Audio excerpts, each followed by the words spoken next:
আসসালামু আলাইকুম, this is Riyad. আচ্ছা, সাম্প্রতিক সময়ে মানে ইউটিউব, ফেসবুক, টিকটক যেখানে যাইতেছি সেখানে দেখতেছি মানে কোরবানি গরুর নাম রাখা হইতেছে এই তাহিরি, তারপরে কোরবানি গরুর নাম রাখতেছে প্রিন্স মামুন, তারপরে যাই কোরবানি গরুর নাম রাখতেছে কি ও জাহিদ খান।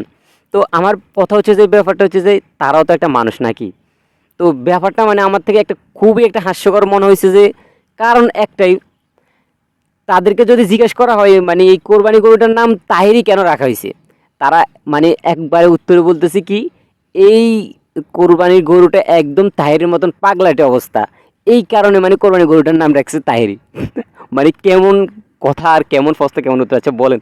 আর তারপর আবার জিজ্ঞেস করতেছে এ মানে কোরবানি গরুর নাম প্রিন্স মামুন কেন, কোরবানি গরুর নাম প্রিন্স মামুন কেন, আবার ওই মানে সওদাগর যারা মানে গরুর মালিক তাদেরকে জিজ্ঞেস করছে, তারা বলতেছে কোরবানি মানে ওই কিন্তু প্রিন্স মামুনের মতনই মানে পাগলাটে, সবাই মানে একটা একজনে একটা রাখছে।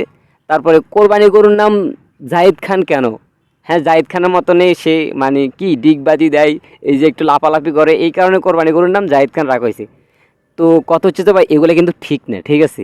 ঠিক না বলতে কি, সে সে মানুষ হিসেবে যেমনই হোক, ও মানুষ হিসেবে যেমনই হোক, তাদের নাম, ওর হচ্ছে যে একটা পশু, আর ও হচ্ছে যে মানুষ। মানুষ আর জীবজন্তুর মধ্যে অনেক পার্থক্য আছে, ঠিক আছে? পার্থক্য হচ্ছে যে আল্লাহ তাদেরকে পশু বানাইছে, তাদের একটা মানে নাম আছে, আর ওরও একটা মানুষ, ওরও একটা নাম আছে। ওর সাথে গরুর সাথে তুলনা দেয়া এটা কিন্তু ঠিক না। দ্বিতীয়ত হচ্ছে যে ভাই, মানুষ তো মানুষে, ওর তো মনে কষ্ট যাইতে পারে নাকি? ও যতই পাগলাটে হয়, যে হোক যেটাই হোক, নাম তার আরেকজনের গরুর সাথে তুলনা করলে তো একটা খারাপ লাগবেই।